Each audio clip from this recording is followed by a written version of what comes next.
Maithon alloys के बारे में सवाल है विकास कटियार जी का। इस पर नज़रिया क्या है? देखिए विकास जी, आपको थोड़ा-सा अपना टाइम फ्रेम वगैरह बताना चाहिए था। आप इन्वेस्टेड हैं या नया निवेश करना चाहते हैं, वो बताना चाहिए था। लेकिन ख़ैर, मैथन एलॉयज कैसा लगता है आपको?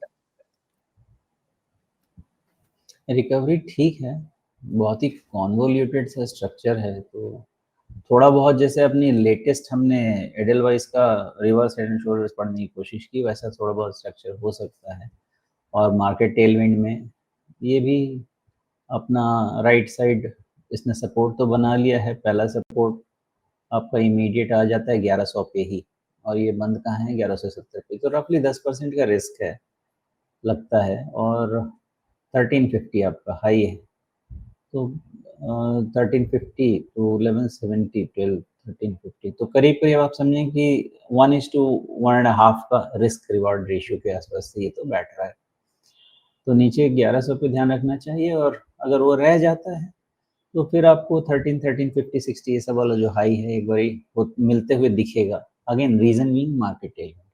अदरवाइज जिस तरह का इसका स्ट्रक्चर है, कोई रीड करना चाहता है, स्टडी करना चाहता है, तो थोड़ा कोटक बैंक को जाके लंबे समय तक के लिए स्टडी करे, तो समझ में आएगा कि इसमें बहुत लंबे समय तक रहने के बाद ही जब अपना साइकिल किक ऑफ होता है तब पैसा बनता है। जी। हालाँकि वैसे देखें तो वैल्यूएशन बहुत ही कम दिखता है, लेकिन उसके अपने कारण शायद हो सकते हैं। क्या कारण है? कारण तो शायद ये हो सकता है कि ग्रोथ बहुत ही ज़्यादा उल्टी-पुल्टी है। मतलब कोई उसका ट्रेंड निकालना मुश्किल है। शायद ईयरली डेटा में कोई ग्रो नहीं, ईयरली डेटा में भी आपको नहीं दिखेगा कि कोई खास पॉजिटिव ट्रेंड है, क्योंकि आपको 2022 के फाइनेंशियल ईयर में आपको लगभग 3000 की सेल्स दिखने लगी थी। अभी 24-25 वाला फाइनेंशियल ईयर में आप 1800 के आसपास ही रह गए। पिछले 2 साल आपके वैसे ही निकले हैं। तो आपकी सेल्स ग्रोथ 3 साल की नेगेटिव जा रही है, 3 साल की प्रॉफिट नेगेटिव जा रही है, तो ज़ाहिर है कि बाज़ार इसको भाव नहीं दे रहा है। नहीं, ये सब सिक्लिकल स्टॉक है ना जी। तो एक बार राइज होने के बाद आपका सेल्स कॉन्ट्रैक्ट होता है, आपका मार्जिन श्रिंक होता है, तो वैल्यूएशन जो आपका है वो आधा हो जाएगा बैठे बैठे। सेल्स की मार पड़ेगी वो तो, और मार्जिन की मार जो पड़ेगी वो डबल वैमी होगा। आप जी। लगेगा कि बहुत सस्ता है, लेकिन उसके पीछे कारण भी है। तो ये सब साइकिल के लो पे लिया जाए और वेट किया जाए, इन सब का साइकिल 5-5 साल के हिसाब से देखना पड़ेगा। इसीलिए मेटल्स में मेरे से नहीं हो पाता, क्योंकि लेके बैठे हैं, कुछ नहीं होता, निकले हैं, उसके बाद सब कुछ हो जाता है। लेकिन यही है कि अब हमारा काम ऐसा है कि हमको कुछ ना कुछ बनाना पड़ता है। इसलिए ये मेटल का आप अपने पोर्टफोलियो में लेके बैठना है तो ठीक है, पोर्शन लॉकेट कर दिया, अब उसको छोड़ दिया, 5 साल के लिए देखा जाएगा, जब साइकिल लगेगा तो देखा जाएगा। बट सिक्लिकल चीज़ जब कोई नहीं खरीदे और कंसोलिडेशन 2 साल का हो जाए, क्योंकि 2 से 4 साल तक का कंसोलिडेशन आम बात है इन सब चीज़ों में।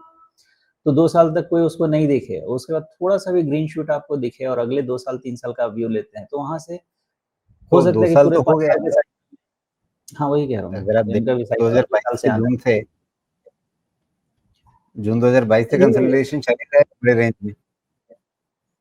हाँ, 2 साल के बाद का कंसोलिडेशन जो होता है ना, वो ठीक होता है, लेकिन उसके बाद भी आपको 2-3 साल वेट करना पड़ेगा रियल रिटर्न के लिए।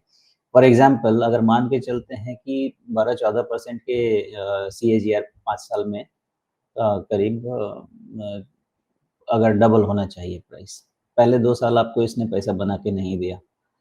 उसके बाद आप घुसेंगे, वेट करेंगे 1 साल के बाद तो शायद मूवमेंट होना शुरू हो, और उसके 2 साल के बाद आपको पैसा बना के मिले, तो लगेगा कि भैया ये तो लास्ट के 1-2 साल में 3-4 गुना हो गया है। लेकिन जब वो फिर आप 5 साल के साइकिल में जाएँगे तो पता चलेगा कि 5 साल के साइकिल में प्राइस डबल होता है। इसलिए साइकिल के बॉटम पे जब जाएँगे और जब वहाँ से रिवर्सल आने वाला होगा, जो कि 2 साल तो आराम से ये लोग सोते हैं, आराम से सोते हैं। और उसके बाद कभी मौका लेके घुसे नीचे और फिर 3 साल का वक़्त दिया, तो जो 5 साल में डबल होता है, आपको 3 साल में डबल होता हुआ दिख जाएगा प्राइस।